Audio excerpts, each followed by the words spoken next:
जय श्री माता जी। सुबह के ध्यान सत्र में उपस्थित विश्व के सभी साधकों का हृदयपूर्वक स्वागत है। कुंडलिनी चढ़ाकर बंधन लेते हैं।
तीन महामंत्र, तत्पश्चात श्री गणेश मंत्र।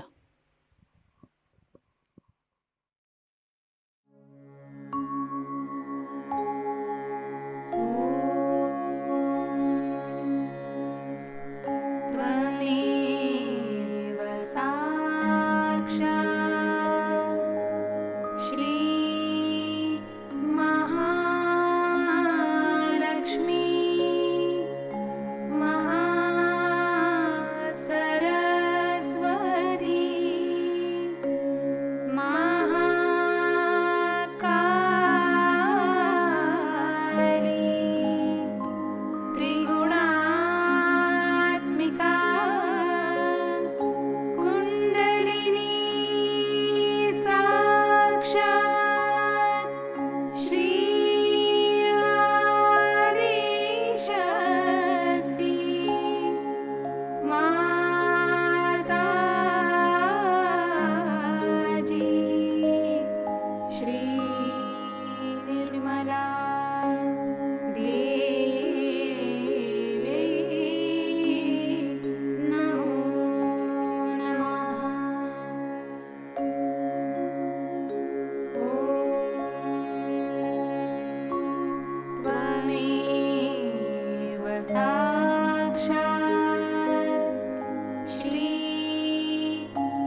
परम पूज्य श्री माता जी, कृपा कर सामूहिकता की सहस्त्रार में आप विराजिए।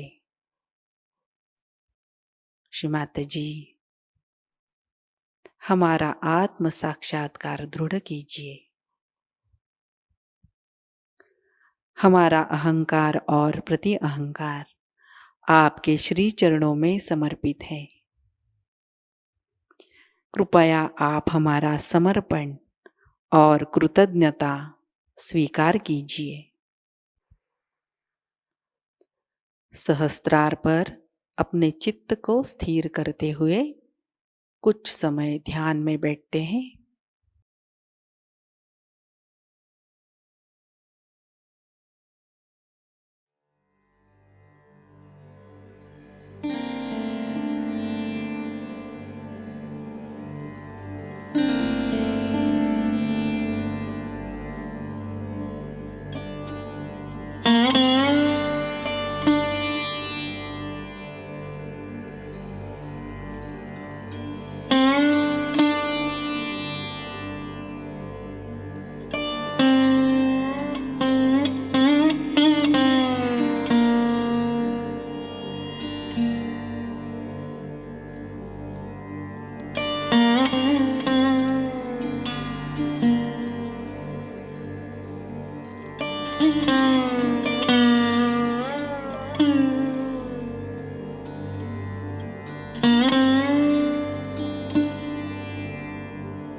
ध्यान की इसी अवस्था में अमृतवाणी ग्रहण करते हैं।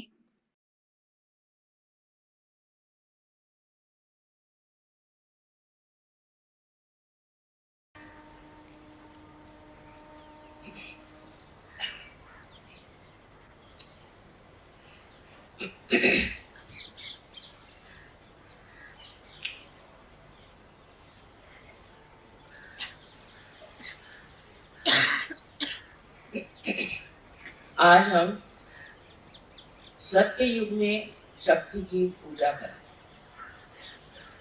क्योंकि सत्य युग की शुरुआत हो गई है और इसी वातावरण के कारण शक्ति का रूप भी प्रखर है। शक्ति का पहला स्वरूप है कि वो प्रकाशमान, तेजस्वी, तेजपुंज। ये शक्ति जब प्रकट होगी पूर्णतया इस सत्य युग में, तो हर एक गलत किस्म के लोग सामने उपस्थित हो जाए, उनकी सारी कार्रवाइयां सामने आ जाए, उनकी जो कार्य प्रणाली आज तक चोरी छुपे चल रही थी और उसमें वो मगन थे, वो सब खुल गया। हर तरह की बुराइयां,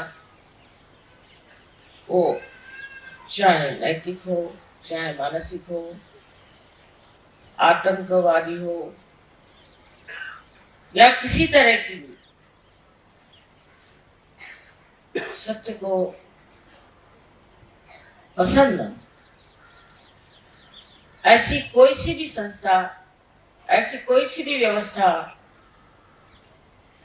बच नहीं सकी, क्योंकि उस पर सत्य का प्रकाश पड़ेगा।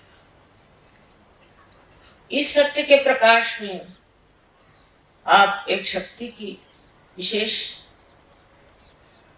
प्रकृति देखिएगा, उसकी एक विशेष आकृति देखिएगा। कारण मैंने आपसे पहले बताया था कि अब कृतयुग शुरू हो गया और इसके बाद सत्ययुग आएगा, और ये भी बता दिया था कि सत्ययुग का सूर्य क्षितिज पर आ गया। इसकी प्रचिति आपको मिली, इसका प्रूफ आपको मिली कि सत्य के मार्ग में जो भी असत्य लाएगा वो पकड़ा जाएगा। फिर वो सहयोगी क्यों ना, वो अपने को सहयोगी कहलाता है और गलत काम अगर करता है तो वो बच नहीं सकेगा। उसको आज तक सत्य ने बताया, बचाया, संभाला, उसकी रक्षा कर। लेकिन अब इससे आगे उसमें शक्ति नहीं, सहज में वो शक्ति नहीं है कि वो सत्य के आगे ऐसे लोगों को बचा सके जो सत्य का तमगा लेकर सके। सत्य में सबसे बड़ी शक्ति आपसे मैंने कल ही बताया था कि प्रेम की है, परसों। प्रेम की शक्ति सबसे बड़ी। प्रेम का मतलब अहंकार रहित, किसी अपेक्षा के बगैर, किसी भी एक्सपेक्टेशन के बगैर प्रेम का अव्याहत साम्राज्य फैलाना, ये शक्ति कार्य करेगी। किंतु ये जो शक्ति चैतन्य की है वो आपके ही माध्यम से कार्य कर सकती। अगर चैतन्य स्वयं ही इस कार्य को कर सकता तो आज आप लोग सहयोगी नहीं बनते और सहयोगियों की कोई जरूरत भी नहीं रहती। लेकिन आज जो सहयोगियों की जरूरत आप समझ रहे हैं कितनी है, कि सामूहिकता में सहयोगी तैयार हो रहे हैं। इसका कारण यह है कि चैतन्य का वहन, उसका चैनल आप लोग।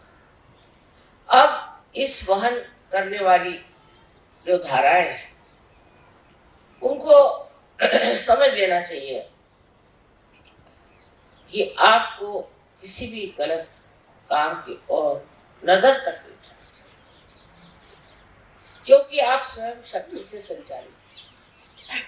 आप में हर तरह की शक्ति वहन हो रही है, तो वही शक्ति आपको शक्तिवान, बलवान, हर तरह से समृद्ध और स्वस्थ बना सकती है। आपको और किसी चीज का आलंबन करने की जरूरत है। जैसे ही आप दूसरे किसी चीज का आलंबन करेंगे आप गिर जाएंगे। जैसे मैंने देखा है कि बड़े बड़े लोग होते हैं जो अपने को बड़े कहलाते हैं, वो खबर भेजेंगे कि हमें माँ से मिलना है, हम उनसे स्पेशली मिलना चाहते हैं। कोई स्पेशल विशल होते नहीं है, पर हमको मिल। अब मना करो तो लोग कहते हैं माँ वो बहुत सताए, तो मिल ही लीजिए उनसे। अब सब गिड़गिड़ाहट कहते हैं, अच्छा भाई 3 बार कहेंगे वो आने वाले हैं, वो आने वाले हैं, सब कुछ उसके इश्तहार लग जाए और वो आएंगे, पार हो जाएंगे और ठीक भी हो जाएंगे। उसके बाद वो पूछेंगे भी नहीं, क्योंकि वो समझते नहीं कि सत्य की शक्ति कितनी जबरदस्त है। एक बार अगर आप समझ में आ गए तो बेहतर है कि आप समझ में उतर जाए, नहीं तो बचत नहीं है। हर बार इंसान यही सोचता है कि मेरा क्या फायदा है, समझ में आने से मेरा लड़का बीमार है तो मेरी लड़की बीमार है, तो मेरा फलाना है तो ठिकाना है, तो मेरे पैसे गायब हो गए, तो इनकम टैक्स आ गया, फलाना हो गया, ठिकाना। लेकिन ये सब आफतें जो है ये एक साथ आपकी टन है। सबसे पहले तो मनुष्य में अगर समाधान भी नहीं आया तो सहज बेकार हो जाता। अब समाधान जब आ जाता है बस बहुत हो गया, अब नहीं चाहिए। कोई गलत काम करने की जरूरत नहीं, कोई से भी ऐसा काम करने की जरूरत नहीं कि जो हानिकारक हो समाज को, दूसरों को, आप्तिष्टों को, किसी को भी हानिकारक कार्य करना सहज के बाद फलित नहीं हो सकता, उसका नुकसान उठाना।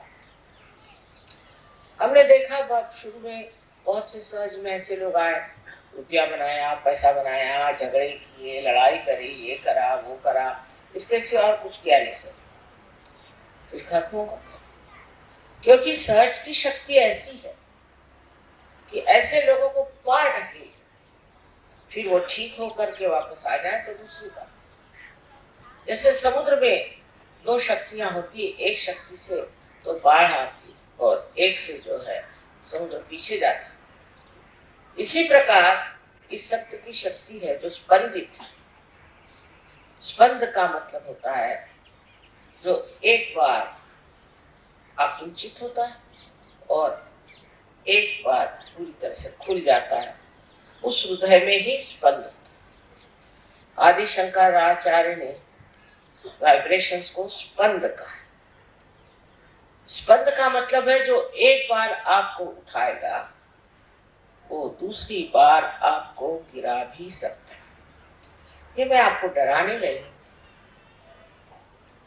पर सूचना दे रही हूँ कि अब अपना वर्तन हमको ऐसा करना चाहिए जिससे हम सहज में अग्रसर हो सके। मैंने परसों कहा था कि नॉर्थ इंडिया में सहयोग बहुत जोरों में फैला है, बहुत जोर, हर जगह जैसे आग लग रही हो, लोग सहज में आ रहे हैं क्योंकि सहज से लाभ बहुत है। तंदुरुस्ती अच्छी हो जाएगी, किसी को धन लाभ हो जाता है, किसी को पुत्र लाभ हो जाता है, कोई न कोई लाभ हो जाता है, किसी का बहुत ज्यादा, किसी का कुछ। किंतु सबसे बड़ा लाभ सहयोग का ये कि समाधान, कि इससे आगे अब कुछ नहीं चाहिए, मुझे और कुछ नहीं चाहिए, मैं सब पा चुका। ये जब स्थिति आपकी आ जाएगी तब सहज समझना कि आप सहज में उतर, और फिर अनायास आपको चाहे या न चाहे सहज आपकी देखभाल करेगा, आपको सर्वदा पूर्णतः संतुष्ट है। आपका समाधान जो है वो 7वें श्रेणी में पहुंचा है। लोग कहेंगे इनको क्या हो गया, ये क्यों इस तरह से निरीक्ष हो गए, इनको क्या किसी तरह का संन्यास मिल गया, तो कोई परवाह नहीं। एक बार हम अमेरिका में गए थे, वहां एक दुकानदार स्त्री थी, उसको हमने जागृति थी तो कहने लगे कि माँ कमाल। जागृति के बाद मुझे कुछ याद ही नहीं रहता, पहले मुझे हर एक दुकान की हर एक चीज, कौन सा चीज आई, कौन सी चीज गई, क्या मिला क्या नहीं मिला, हर एक बात की मुझे पूरी परवाह रहती और हर एक चीज मैं लिख लेती थी, और तो भी मुझे कभी नफा नहीं, हमेशा देखती हूँ तो नुकसान ही होता। जो चीज आए वो बिके ना, कुछ हो ये हो, सहज के बाद ये हालत मेरी हो गई कि अब ना तो मैं गिनना जानती हूँ, ना ही मुझे कोई चीज याद है। और देखिए कमाल ये है कि मुझे नफा ही नफा हो, पता नहीं कैसे नफा, कौन मेरा सामान बेच रहा है, कौन खरीद रहा है, कौन पैसे दे रहा है, मुझे किसी भी चीज की खबर नहीं। और इस बेखबरी में ही सब कुछ बना जा रहा है। मैंने सहज ने अपने गोद में ले लिया हमसे, और सारी जो कुछ परेशानियां थी, नाप तोलने की, बेचने की, नफा रखने की, वो सब खत्म हो करके वो बस मस्ती में आ गई। पहले अब क्या, मेरी तो दुकान कोई चला ही रहा है, पक्की बात है, मैंने अपनी दुकान चला। और सब चीज इस प्रकार हो जाने से मनुष्य समझ जाता है कि अब मैं समाधान की 7वीं मंजिल पे पहुंच गया।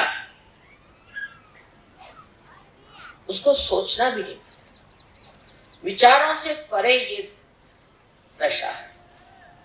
अब इसका कारण ये है कि सहज से पहले हम विचारों पे रहते हैं, हर चीज आप गिनते रहते हैं, हर चीज आप नापते रहते हैं, घड़ी हर बार आप देखते रहते हैं, और हर समय आप देखते हैं कि कुछ न कुछ चूक जाता है। बहुत हिसाब किताब रखने पर भी आप देखते हैं कि सर दर्द हो गया, लेकिन कोई फायदा नहीं, क्योंकि सहज में आपने ये कार्य अपने ऊपर कैसे ले लिया, तो सहज कार्य, स्पॉन्टेनियस। सहज में सब चीज एकदम सहज हो जाती है। ये आपको धीरे धीरे तो अनुभव आते रहेगा, लेकिन सहज पे निर्भर हो जाना, ये शक्ति आज सत्य युग में कार्य कर रही है। जिस दिन आप पूरी तरह से सहज में निर्भर हो जाए, तो सारा ही कार्य, सारा ही आपका जीवन ही सुचारू रूप से पूरी तरह से प्लावित हो जाए, और आपको किसी भी प्रकार की दखल लेने की जरूरत नहीं। एक बार हमारे यहाँ चोरी हो गई, हमारी सब साड़ियां चोरी हो गई। मुश्किल से एक साड़ी सिल्क की बची, वही पहन करके मैं सारी पार्टी में जाती थी, खुशी में जाती थी। हमारे पति भी सोचने लगे कि इनको क्या हो गया, एक ही साड़ी पहनती है। मैंने कहा मेरे पास अभी एक ही है, अब आप लोग इतनी साड़ियां मुझे देते हैं कि मैं मना भी करती, तो साड़ी पे साड़ी, साड़ी पे साड़ी। तो मैंने कहा कहीं द्रौपदी वस्त्र हरण का अगर इंतजाम करें तो कुछ ठीक हो जाए, क्योंकि ये रखूं का, मैं तो पहनती भी नहीं है सब साड़ी। लेकिन समाधान मिलना यही सबसे बड़ा बख्शीश। अब समझ लीजिए, हमें कोई चीज पसंद आई और उसके लिए हम दौड़ रहे हैं कि हमें ये चीज चाहिए, वो चीज चाहिए, जरूरी चाहिए, उसके लिए मरेंगे, वही चीज लेनी है हमने, वो देखिए हमें पसंद नहीं है, मर मुड़ा के ली, कर्जा लेके ली, चाहे जैसे, और उसके बाद उसके और देखते नहीं, फिर दूसरी चीज की और देखने लगे। जो चीज पाई उसी का सुख, उसी को देखना नहीं। आजकल इतने सुंदर फूल खिले हुए दिल्ली शहर में, मैं वही रास्ते पर देखने आ रही थी, इतने सुंदर फूल खिल रहे हैं पेड़ों पर। आप में से न जाने कितनों ने देखे कि नहीं देखे। अब ध्यान का,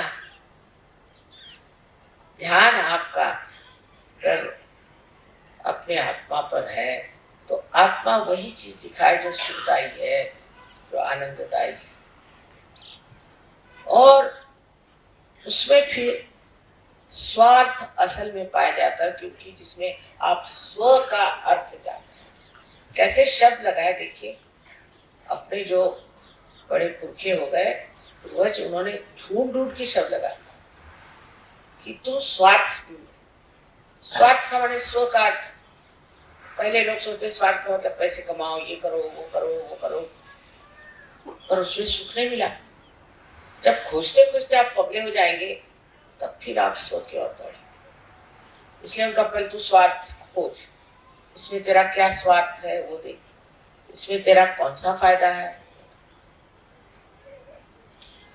सहज धारा में जब आप बैठे तब इस सत्युग में आपको जान लेना चाहिए कि आपको जो संभालने वाला है, देखने वाला है, उसके करोड़ों हाथ और उसके आंचल में आप चले गए। अब क्यों गलत काम करो, क्यों ऐसी वैसी बात करो जिससे कि आप पकड़ में आ जाए और बेकार में परेशान हो जाए। और अगर आप किसी चीज में पकड़ में आ भी गए तो वे ऐसे छूट गए। उदाहरण के लिए बताएं कि हमने 5 मूर्तियां खरीदी मिट्टी की कनाडा, बहुत सुंदर थी, सोचा ऐसी मूर्तियां हमारे यहाँ बने। अब सिर्फ मिट्टी की मूर्तियां 5 खरीदी तो हमारे कस्टम वालों ने उसके दाम 18,000 लगा दिए। मुझे बड़ी हंसी आई कि मिट्टी की मूर्तियों की 5 की क्या दाम 18,000 हो सकता है क्या? 18 रुपए भी नहीं होगा। मैं हंसती रही। तो पुलिस वालों के पास खबर गई तो वो भी हंसने लगे। उनका देखिए क्या तमाशा है, इसके दाम 18,000 हो सकते हैं। और वाकई में वो सब छूट गए क्योंकि गलत चीज में पकड़ा उन्होंने। तो सहज उसे अपने आप ही सब चीज को ठीक करना, जिसकी जरूरत है, जो जरूरी होना है, जिसकी आवश्यकता है, वो कार्य सहज ही कर देता है। तो सहज पे चीज छोड़ना आना चाहिए। सबसे बड़ी बात है ये चीज सहज पे छोड़ना।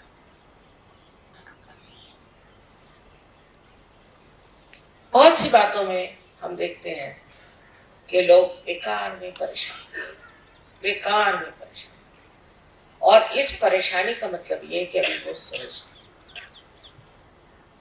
तो एक तो इस सत्युग में जो शक्ति का स्वरूप है वो प्रकाश, और दूसरा सत्य, तीसरा प्रेम, और चौथा मनश्शांति।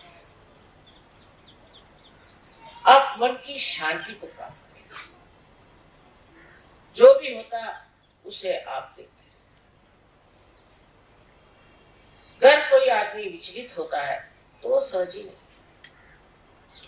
आपने कितनों के नाम सुने होंगे, सोक्रेटिस का नाम सुना होगा, ये हजरत निजामुद्दीन साहब का सुना होगा कि इनको तो यह हुआ था कि कल आकर के हमें हमारे सामने सर न झुकाओ तो हम तुम्हारी गर्दन काट देंगे। तो उस शहंशाह की गर्दन कट दी रात। वो किसने काटी? उन्होंने थोड़ी काटी, उनके शिष्यों ने थोड़ी काटी। किसने काटी? किसी ने तो काटी होगी। इस प्रकार हर चीज सहज में, मैंने कहा कि 2 तरफा चलती है। जैसे समुद्र में बाढ़ भी आती है और संकुचित भी हो जाता है, उसी प्रकार सहज में भी आप 2 शक्तियों के द्वारा देखे जाते हैं। पहली शक्ति से बढ़ावा और दूसरी शक्ति से आपको निकाल दिया जाता है। एक बार सहज से आप निकल गए तो फिर हमारा आपका कोई सरोकार नहीं, हमारे ऊपर आपका कोई अधिकार नहीं। कोई भी आपको अगर हमारे पर अधिकार जताना है तो पहले सहज में घुल मिल लेना चाहिए। जैसे स्वर्ण है, तब करके जब वो कुंदन हो जाता है तो उस कुंदन में ये शक्ति आ जाती कि वो हीरे को पकड़ लेता है। कुंदन में जब आप हीरा बिठाते हैं तो उसके लिए कोई भी ऊपर से टाका लगाने की जरूरत नहीं, कोई चीज से पकड़ जरूरत नहीं। वो कुंदन, इतनी मुलायम चीज कुंदन, वो पकड़ लेता है हीरे को। हीरे से बढ़ के और कोई कठिन चीज संसार में। इसी प्रकार आपका भी कुंदन हो सकता है, और वो कुंदन में आप देखेंगे कि आपके अंदर समाधान की शक्ति है। समाधान में विचार नहीं, विचार से परे, सहयोग से आप बुद्धि से परे, भावनाओं से परे, गुणातीत एक ऐसी दशा में है जहां कोई विचार नहीं, कोई विचार। आप किसी के तरफ देख करके उस पर कोई विचार नहीं करते, देख के। ये विचार करने की, जिसको रिफ्लेक्शन कहते हैं, जो कुछ बात हुई फौरन विचार शुरू, किसी चीज को दिखा तो विचार शुरू। लोग पगला जाते हैं विचार करके। एक साहब ने मुझे स्विट्जरलैंड में कहा कि माँ चाहे मेरी गर्दन काट दो, मेरे विचार के तूफान से मुझे पूछे। वो डॉक्टर थे। तो ये जो विचार हमारे अंदर अहंकार की वजह से या संस्कारों की वजह से हमारे अंदर बंधे हैं, और उसको बांधने वाले और भी बहुत लोग हैं। किताबें पढ़ो, कहीं कोई गुरु के यहाँ कर जाओ, किसी से मिलो जुलो, बातचीत करो, वाद विवाद करो। रामदास स्वामी ने कहा है, मिटे वाद संवाद ऐसा करा, जिससे तुम्हारा वाद विवाद का स्वभाव ही बदल जाए, ऐसी बातचीत करो। माने वाद विवाद मत करो। ये बात बिल्कुल सही कि हम लोग सहज में आते हैं तो भी हर एक चीज का हम विचार करते हैं, लेकिन सहज का चमत्कार हम जानते नहीं कि जब हमने अपने को सहज के हवाले कर दिया, पूरी तरह से हम सहज के हवाले हो गए, तो विचार भी सहज ही करेगा और सहज ही उसका हल भी करेगा, जो हम नहीं जानते, पर प्रश्न हमारे चारों तरफ। अब आज मैंने कहा था, समझ लीजिए 3 बजे, तो मैं जानती थी सब लोग घर गृहस्थी के लोग हैं, 3 बजे कैसे पहुंच पाए। देरी होने वाली, उसमें कोई हर्ष नहीं, आराम से आएंगे, आराम से चलो। बहुत बार आदमी सोचता है कि मेरा रास्ता भूल गया,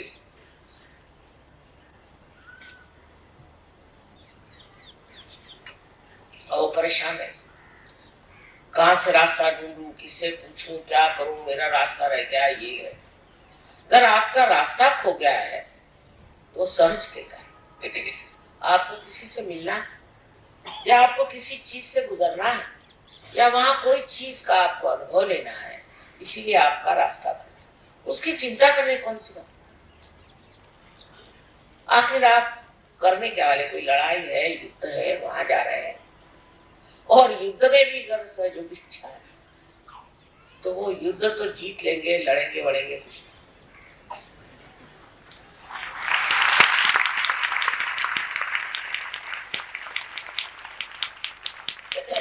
सत्य में विचार की शून्यता आने से मनुष्य जान लेता है कि विचार जो है वो शक्ति ही, और जहां जहां जिन देशों में बहुत लोगों ने विचार पे निर्भरता रखी, जैसे अमेरिका का देश है,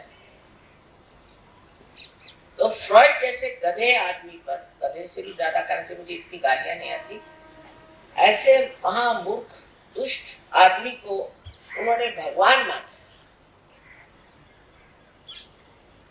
और हर समय वो ये सोचते हैं कि हमको आनंद उठाना चाहिए, और हर आनंद ऐसा बनाया हुआ है कि उससे वो नष्ट हो जाए। हर एक चीज, जो उनकी कोई चीज ऐसी है ही नहीं कि जिसमें नष्टता की भावना नहीं, और जब तक वो नष्ट नहीं होते तब तक वो सोचते नहीं कि उनके आनंद की परिसीमा हो। जैसे उनके खेल देख लीजिए, पहाड़ों पे जाएंगे, वहां स्कीइंग करेंगे और तंगड़ियां टूटेंगी, किसी की किडनी गायब, किसी का कुछ, अब सामने दिखाई दे रहा है पर वहीं जाएंगे। हमारे नसीबी जहां रहते थे वहां एक चर्च होता था और चर्च के पास एक पब भी था, दोनों साथ। अब जो लोग पब में जाते थे वो देख रहे हैं कि अंदर से लड़खड़ाते हुए लोग आके नीचे जमीन पर गिर रहे, और ये क्यों लगा के अंदर जाते थे कि हमें भी ऐसे बनाओ कि हम भी लड़खड़ाते हैं। यानी विचार से अकल मारी जाती है। ये अकल से जो जो काम किए गए मनुष्य ने, अहंकार, वो सब गलत हो गया। इसी से उनका भोग हम लोग उठा रहे हैं। लेकिन अगर आत्मा के प्रकाश में तो कोई कार्य करता है, प्रकाश में कोई सा भी कार्य सुचारू रूप से ही होता है, ठीक ढंग से होता है, समझदारी से होता है। लेकिन ना सूझबूझ ना समझदारी इस विचार में है, क्योंकि इसमें वो चेतना ही नहीं। तो आज जब सत्य का समय आ गया और जब हम सत्य के मार्ग में चलकर, तब पीछे मुड़ के देखने की कोई भी जरूरत नहीं, क्योंकि आपके साथ सबसे बड़ी शक्ति प्रकाश।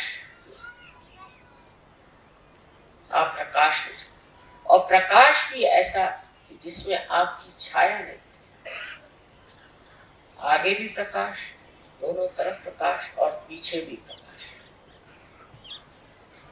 लेकिन ये प्रकाश की ज्योत आपको पूरी तरह से प्रज्वलित करनी है। उसके लिए छोटा सा मार्ग में बताती हूँ कि आप सब लोग ध्यान करें। वो भी नहीं होता, विशेषकर स्त्रियों के लिए कहा जाता है कि ये लोग ध्यान में आने,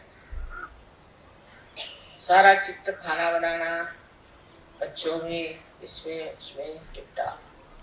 आश्चर्य की बात कि औरतों को तो सबसे पहले ध्यान करना, क्योंकि वो समाज की शक्ति। पहले स्त्री का सबसे बड़ा कार्य यह है कि वो समाज को बनाना, ये नहीं कि वो कोई कहने लगे कि रशिया में औरतें मोटरें चलाती हैं और ट्रेनें चलाती हैं और वो एरोप्लेन चलाती हैं, तो उन्होंने कौन सी बड़ी बारी कमाल कर दी। अपने आदमियों को नौकरी नहीं, आप लोग क्यों चाहते हैं कि मोटरें चलाएं और टैक्सी चलाएं। आपका कार्य समाज को सुव्यवस्थित करना, समाज को आपको बांधना है, बनाना है, और उसके लिए एक समाधानी बुद्धि, एक सूझबूझ होनी चाहिए। और इस सूझबूझ के साथ एक स्त्री के लिए विनम्रता होनी चाहिए। नम्रता स्त्री में नहीं हो तो वो मर्द हो गई। वो अगर हावी हो जाए और हर चीज में वो सोचे कि मुझे आदमी से मुकाबला करना है, तो गलत बात है। ये भी कोई मुकाबला करने की चीज है। आप स्वयं शक्तिशाली हैं, आपको क्या जरूरत है किसी का मुकाबला करने। मैं बार बार इसलिए कह रही हूं कि जिस जिस देश में औरतों ने सामाजिक स्थिति का भार अपने सर पे नहीं लिया, वो देश आज डूब रहे हैं और खत्म हो जाए। अपने बच्चों को संभालना, घर में व्यवस्थित रहना, ये बड़ा भारी कार्य है। हाँ, अगर जरूरत पड़े नौकरी कर लीजिए, पर जैसे आदमियों के लिए मैं कहते कि अच्छा ठीक है, आप लोग अगर खाना बनाना चाहते तो बनाए, कोई हर्ष नहीं, सीखना चाहिए, पर वो उनका मुख्य कार्य है। इसी प्रकार स्त्री के लिए जरूरी है कि वो अपनी शक्ति को प्रज्वलित करे, और इस देश की औरतों ने ही यहाँ का समाज रोका है, ये मान लीजिए, लेकिन जबरदस्ती से, प्रेम से, और वो भी प्रेम निर्वाच्य। इस देश में ऐसी ऐसी औरतें हो गई हैं, पन्नादाई जिसने अपने बच्चे को युवराज को बचाने के लिए कटवा दिया, ऐसी ऐसी इस देश में। लेकिन ये इतिहास मात्र। मैं कभी फॉरेन में बताती हूँ कि पद्मिनी ने 3000 औरतों के साथ जोहार किया, तो वो विश्वास ही नहीं करते। ऐसे ऐसे कैसे हो सकता है? मैंने कहा थी हमारे देश में इस वक्त। आज उन्हीं के बलबूते पर हम लोग आज तक टिके हैं। ये तो जिस तरह का अंधकार इस देश में चला हुआ है, ये कब का खत्म हो गया था। उन्हीं की पुण्याई पर आज हम लोग चल रहे हैं। वही पुण्याई आज इस सतयुग में एक विशेष रूप धारण करके सामने। उसका चमत्कार आप देखिए, रोमानिया के लड़के कल कैसे गाना गा रहे। इन्होंने कभी अपने सरगम तक सुने नहीं, कुछ इनको शिक्षा नहीं मिली। कल वो बता रहे थे बड़े वादक कि साहब इसके लिए तो सालों तपस्या करने पर भी ये हाल नहीं आता। ये कहाँ से कैसे होगा? चमत्कार ही है ना। आपके भी जीवन में सहज के बाद अनेक चमत्कार है, पर तो भी आप अपने विचारों पे ही निर्भर रहे। तो उस पर भी रामदास जी ने कहा अल्पधारिष्ट पाए। परमात्मा का तो अच्छा तेरा थोड़ा सा जो धीर चला है कर, तो जो करना है प्रयत्न। तो सहज में भूलने की बात एक बड़ी मस्ती है, बहुत बड़ी मस्ती। जब मस्त हुए फिर क्या बोले, उस मस्ती में आ जाए। फिर इसका मतलब ये नहीं कि आप पागल जैसे बोलिए। इस मस्ती में आप कर्तव्य परायण हो जाते और उसके लिए आपको शक्ति मिलती। अगर आप शक्ति चाहते हैं तो उसके लिए सबसे पहले सहज में आप पूरी तरह से सब दुनिया भर की चीज छोड़। आप किसी को पैसा चाहिए, किसी को सत्ता चाहिए, किसी को ये चाहिए, किसी को वो चाहिए। इसने कह दिया मुझे कुछ नहीं चाहिए, अब हो गया, चाहत सब खत्म हो गई। तब फिर परम चैतन्य सोचता है अच्छा तेरी चाहत मैं पूरी करूं। फिर उसकी चाहत आपकी चाहत, वो ऐसे ऐसे चमत्कार करेगा कि आप हैरान हो जाएंगे। हमने तो सोचा भी नहीं ये कैसे होगा, ये कैसे बन गया। दुनिया भर की आफतें और दुनिया भर की परेशानियां दूर हो जाती। फिर आपको मांगने का कुछ नहीं रह जाता, मांगने का कुछ नहीं रह जाता। फिर आप देने वाले हो जाते, सिर्फ देने वाले। मांगने का क्या?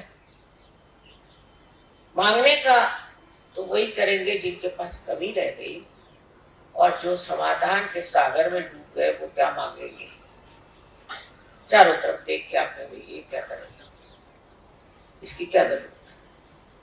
पर इसका मतलब नहीं कि आप संन्यास्त हो जाएं और जंगल में।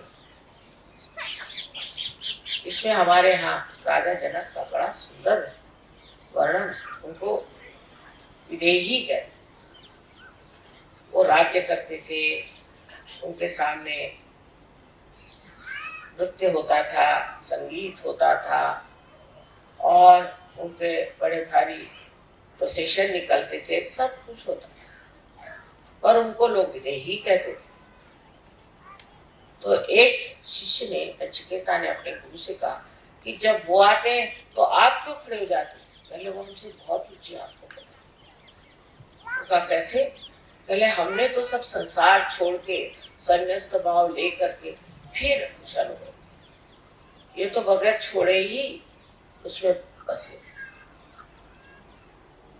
तो छोड़ने का है क्या? अगर आपने पकड़ा है तो आप कहेंगे कि मैंने इसे छोड़ा, उसे छोड़ा, उसे छोड़ा, पर जब पकड़ा ही नहीं तो छोड़ेंगे क्या? वो पकड़ हमारे अंदर जो विचारों से, चाहे संस्कारों के कारण और अहंकार के कारण अगर जाती नहीं है तो इसका मतलब अभी आप सहज में उतरे नहीं।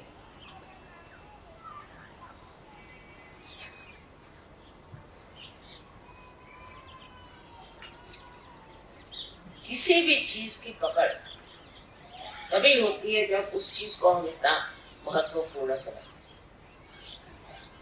आत्मा की कोई पकड़, वो तो देने वाला है, वो तो प्रकाश चारों तरफ फैलाने वाला है, वो शक्ति देने वाला है। ऐसी शक्ति की, उस शक्ति से लोग अभिभूत हो जाए, पूर्णतया उसमें एकाकारिता प्राप्त, कितना प्रेम, ये सब संघर्ष खत्म। एक साहब मुसलमान अल्जीरिया के थे, तो उनके माँ बाप ने कहा कि हम हज करने जा रहे हैं। तो कहले कि लंदन जाओ। तो ये लंदन कैसे? क्या तो हज तो लंदन में आ गया। तो अच्छा, हाँ कहले वहीं जाकर के तो मैंने पाया। वो लंदन आए दोनों मियाँ बीवी, और कहने हमारे लड़के ने बताया कि हज लंदन आ गया, तो हम तो यहाँ चले आए। अब ये समझ और बूझ की बात उस एक लड़के में आई, और उसके माँ बाप ने कहा कि हम तो आ गया। तो मैंने कहा कि तुमने उसकी बात क्यों मान ली? कहले बहुत ही समझदार लड़का, उसमें इतना परिवर्तन हो गया कि हमें विश्वास ही नहीं होता कि कैसे ऐसे हो गया लड़का। इतने लोग हज में जाते हैं और कुछ नहीं होता उनमें, जैसे कि वैसे। शराब पी रहे थे तो शराब पीते हैं, बीवी को मारते हैं तो बीवी को मारते हैं, जो करते थे वही करते रहते। और ये एक लड़का हमने देखा, इसमें बड़ा परिवर्तन आ। तो हमने कहा ठीक हो सकता है कि हज का भी परिवर्तन अब लंदन में हो गया, और इसीलिए हम लंदन आ गए। अब ये माँ बाप के ऊपर असर है। ये दूसरी शक्ति है सत्य की। सत्य इतना प्रकाशवान, बलवान और इतना प्रेममय होता है कि उसका असर बहुत लोगों को, और लोग उसे देख करके कहते हैं कि भाई ये आदमी कौन, ये ऐसे कैसे हो गया। हमारा सहयोग इतना फैला नहीं था महाराष्ट्र में। एक साहब सहज गए बड़े जब, अब नहीं रहे वो। तो वो कलेक्टर की कोई बात काम होगा कलेक्टर के ऑफिस में, वो आराम से बैठे। कोई कहे हमें जाना, पहले उनका जाओ उसको जाना, बैठे आराम से। उसके बाद उनको अंदर बुलाया। तो कहा भाई तुम इतने आराम से बैठे हो, करना क्या? सबको जल्दी थी, मुझे कोई जल्दी नहीं, मैं बैठा था आराम से, ध्यान लगा। महाराष्ट्र में तो गुरु की बड़ी महत्ता। कहले आपके गुरु कौन? कहले वो मैं नहीं बता, नहीं बताना ही पड़ेगा। फिर जब वो घर गए तो उनके पीछे पीछे 4-5 लोग लग गए। उनसे कहा बताइए आपके गुरु कौन है, नहीं तो हम आपको छोड़ेंगे। तब फिर उन्होंने मेरा नाम बताया। वो फिर सहयोग में आया। जब मैं वहां गई राउरी में, तो देखा कि आग लगी हुई थी। बहुत प्रेम। मैंने कहा इतने लोग सहयोग में कैसे आए? एक आदमी की वजह से, एक आदमी के चरित्र की वजह से, उसके बर्ताव की वजह से। कोई देखने बड़े खूबसूरत नहीं थे, उसके, पर उनकी जो तेजस्विता थी, उस तेजस्विता से उन्होंने चमका दिया। तो ये भी कहना आज कि हम क्या कर सकते हैं, ऊपर से सब सड़ गया देश, उसमें सत्यानाश हो गया, खराबी। एक आदमी अगर अच्छा आ जाए, मैंने आज सवेरे ही कहा था कि दुनिया झुकती है, झुकाने वाला चाहिए। फिर आप इतने लोग अगर झुकाने वाले हो जाएं तो और क्या चाहिए। लेकिन पहले इसका एहसास होना चाहिए कि आप सत्य युग में बैठे और सत्य की शक्ति आपके पास चल रही। कोई किसी चीज की गरज ही नहीं है, सब चीज अपने आप घटित हो जाए। किसी को समझ ही नहीं आता कैसे हो जाता। कल मैंने 10 मिनट पहले बताया कि भाई मैं खाना यही खा लूंगा, घर तो अब जा नहीं सकते क्योंकि कव्वाल लोग बैठे हैं। और 10 मिनट में देख के क्या चूल्हा भी लगा है, चीजें भी बन रही। वो लोग खुद हैरान हो गए कि माँ 5 मिनट पहले लोग यहाँ, और ये सब हो कैसे गया, कुछ समझ में नहीं आया। स्पॉन्टेनियस उनका नाम। मैंने कहा वही हो गया स्पॉन्टेनियस। कैसी कौन सी चीज हो जाए एकदम से, कैसे चीज बन जाती है वो आप बता नहीं सकते। इस परम चैतन्य की शक्ति, इसका कोई वर्णन नहीं। किसी ने मुझसे पूछा कि क्या गणेश जी ने दूध पिया, क्या ये शिव जी ने दूध पिया? मैंने कभी पिया होगा? मैं तो ये परम चैतन्य को देख देख करके खुद ही हैरान हूँ। मेरे ही साथ इतनी कमाल कर रहे हैं और मुझे भी पूरी तरह से एक्सपोज कर रहे हैं, तो ये कुछ भी कर सकते हैं, इनका क्या ठिकाना? पर मुझे नहीं पता कि गणेश जी इतना दूध पीते हैं।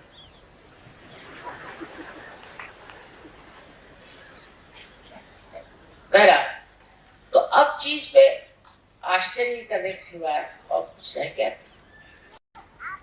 जैसी जैसी बातें हो रही हैं आप देख रहे हैं, उस पर भी आप अपने ऊपर निर्भर है तो ठीक है, चल ले।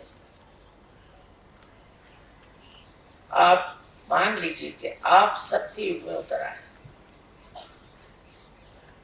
और ये शक्ति 1000 तरह से आपको प्रकाशित करेगी, 1000 तरह से। न जाने कितने आपके अंदर के गुण खिल सकते हैं और आप सिर्फ एक शब्द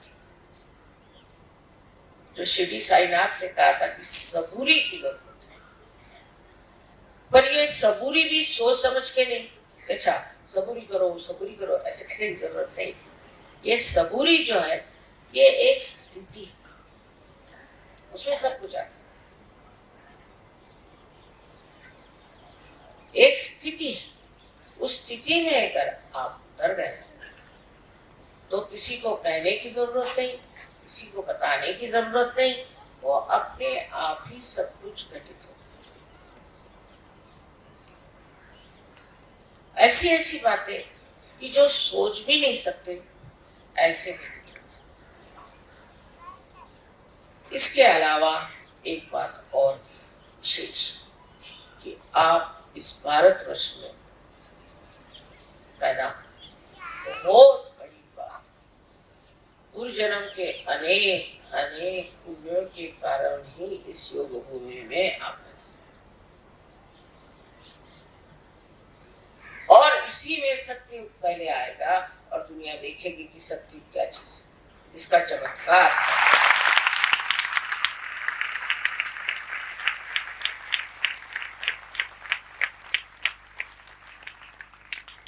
लेकिन आप ही मशाले, आप ही ज्योत, आप ही को ये प्रकाश देना,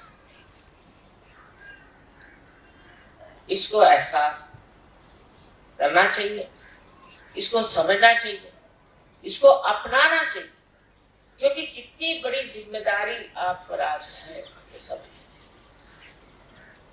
मैं भी कहीं जन्म लेती तो अच्छा होता, ऐसे बहुत लोग कहते कि वहां पर अमेरिका में जन्म लेते तो अभी तक पता नहीं कहां तक लोग आपको पहुंचा। मैंने कहा नहीं, जहां मैंने जन्म लिया तो सबसे ऊंचा प्रदेश है, तो बड़े भाग्य से होता है। और यहाँ भी आप समझ लीजिए कि सहयोग कितने जोरों से फैल रहा है, बहुत ज्यादा। लेकिन इसका जो प्रसार हो रहा है, इतना फैल रहा है, उसका मुख्य कारण क्या है? उसका कारण ये है कि आप इस योग भूमि में पैदा हुए, चारों तरफ जिसमें चैतन्य बना है। पृथ्वी से भी इसी देश में सबसे ज्यादा चैतन्य बना है, लेकिन उससे आगे आपको ये देखना है कि आप ही इसके वाहन, आप ही इसको दूसरों तक पहुंचा सकते हैं। अब भी मैं देखती हूँ कहीं ना कहीं कमी है, उसको ठीक करिए, उसके पीछे पड़ के उसे ठीक करिए, किसी तरह से ठीक करिए। मुझे ये चीज ऐसी करनी है कि शरीर, ये बुद्धि, मन, अहंकार आदि वगैरह जो उपाधियां हैं, उनसे मुझे अपने को बिल्कुल खालिज कर देना, साफ कर देना, और तभी ये देश का उत्थान, बहुत बड़ा भविष्य इस देश का। और जो ये कहते हैं कि देश बहुत खराब हो गया है, इसमें ये खराबी वो खराबी। मैं कहती हूँ कि जो सबसे कठिन समुद्र होता है उसमें वही जहाज चल सकते हैं जो मजबूत होता है। इसलिए आपको और भी मजबूती ज्यादा करनी चाहिए। एक तरफ आप देखते घोर अंधकार है तो दूसरी तरफ ये होना चाहिए कि महान प्रकाश में ऐसे आपके जीवन लोगों के सामने उतरना चाहिए। इस बड़प्पन को पाने के लिए कुछ करना नहीं, भक्ति से, पूर्ण भक्ति के साथ आपको ध्यान करना, ये जरूरी चीज है। प्रेम से, भक्ति से आप ध्यान करें और फिर जो भक्ति में आप पाइएगा वो एक ऐसी असाधारण व्यक्तित्व की प्रतिमा होगी कि लोग कहेंगे साहब ये आए कौन, ये कहां से आए, ये स्वर्ग से उतर से आए हैं कि ये कौन है।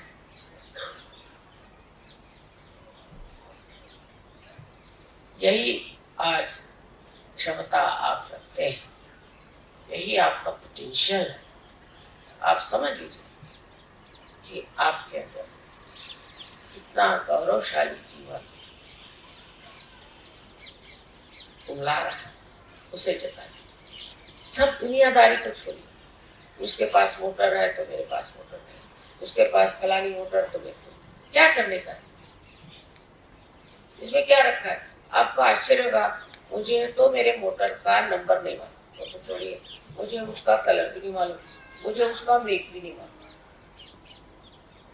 वह रुपया भी नहीं गिन सकती। पर तो मुझे आप 10 रुपए दे दीजिए तो शायद गिन लूं, पर 100 रुपए देंगे तो गिन नहीं सकते।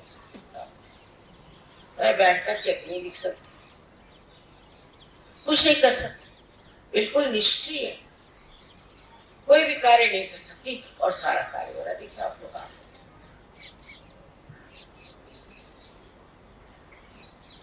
इसकी सूझबूझ अगर आपके अंदर जग जाए तो आप अपने को अंदर से सफाई कर, चक्र साफ करना, ध्यान, और इससे ही सारे दुनिया का उद्धार, जो मैं कह रही हूँ बार बार, इसी भारतवर्ष से होना है, उसकी दारोमदार आप हो।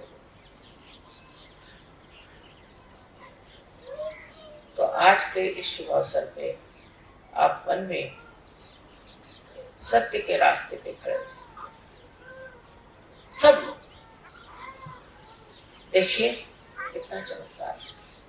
अरे अगर आप इस रास्ते पे नहीं है तो सत्य आपकी मदद कैसे करेगा। अगर आप गली कूचों में घूम रहे हैं या इस ट्रैफिक में फंस रहे हैं तो सत्य आपकी कैसी मदद करेगा। इसलिए आप आज निश्चय करें कि हम इस देश का भाग्य उज्जवल करें, अपने चरित्र से और अपनी सहज शक्ति से। इतना कर आप अपने अंदर संभालें और सारी गलत बातें छोड़। अब हम जैसे बहुत सारा सामान लाए, सबको प्रेजेंट देने थे, सब सहयोगियों को प्रेजेंट। अधिक तो कस्टम वालों को दिखाई नहीं, उनको दिखाई नहीं दिया, तो सोच रही कुछ है ही नहीं।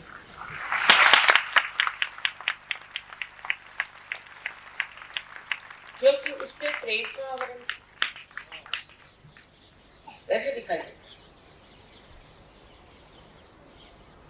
कैसे पकड़े, दिखाई नहीं, अदृश्य हो।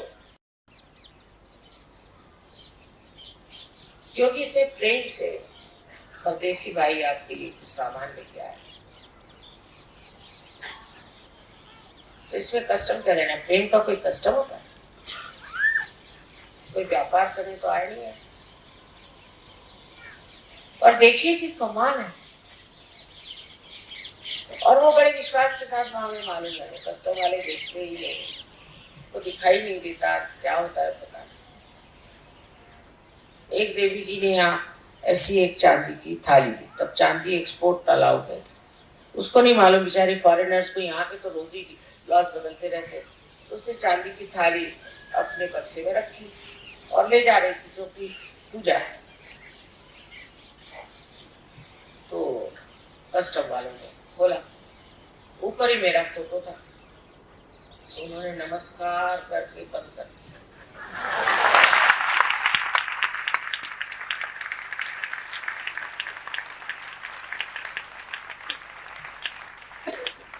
इसी आदान प्रदान से हमारे सब प्रॉब्लम सॉल्व होते हैं।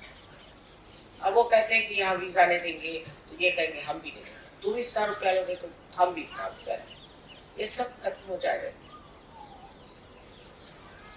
एक दिन ये सब खत्म होना है, क्योंकि सब हम एक ही हैं।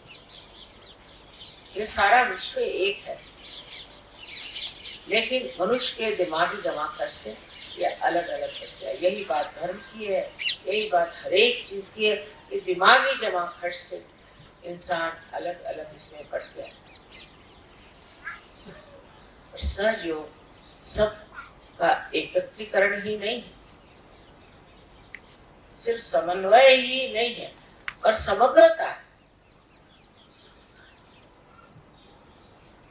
सबके तत्व को एक साथ बांधने वाली ये शक्ति आज चलायमान है, उसका आप सब लोग उपयोग करें, क्योंकि ये आप ही के अंदर से प्रकटित होता है।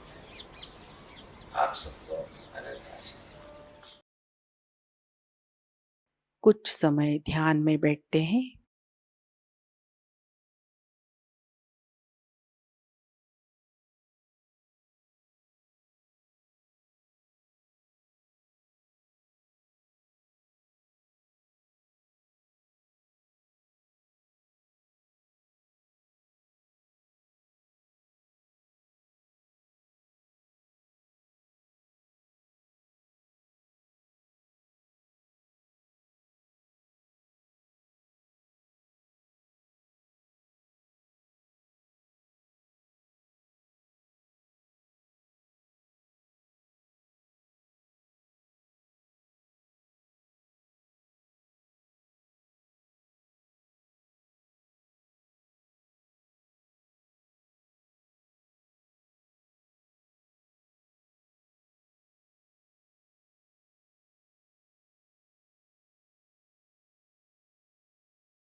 जय श्री माता जी। परम पूज्य श्री माता जी की श्री चरणों में हम प्रार्थना अर्पित करते हैं। परम पूज्य श्री माता जी, आज का ध्यान आपके श्री चरणों में समर्पित है। आज की अमृतवाणी में आपने हमें जो ज्ञान प्रदान किया, सामूहिकता आपकी ऋणी है। हमें भौतिक प्रलोभनों से दूर रखिए। हमारे अंदर स्वयं शिस्त प्रस्थापित कीजिए। श्री माता जी, कृपा कर हमें आविर्भाव स्थिति में, अतीत स्थिति में, अकर्म स्थिति में स्थित कीजिए। श्री माता जी, हमारे अंदर संपूर्ण विवेक और समर्पण भाव प्रस्थापित कीजिए। परम पूज्य श्री माता जी, आज के ध्यान में अगर हमसे कोई गलती हुई हो, कृपा कर हमें क्षमा कर दीजिए। हमारी प्रार्थनाओं का स्वीकार कीजिए और हमें आशीर्वादित कीजिए। आपके श्री चरणों पर कोटि कोटि प्रणाम, अनंत कोटि प्रणाम। जय श्री माता जी। कुंडलिनी चढ़ाकर बंधन लेते हैं।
आज का ध्यान सत्र अभी संपन्न होता है। जय श्री माता जी।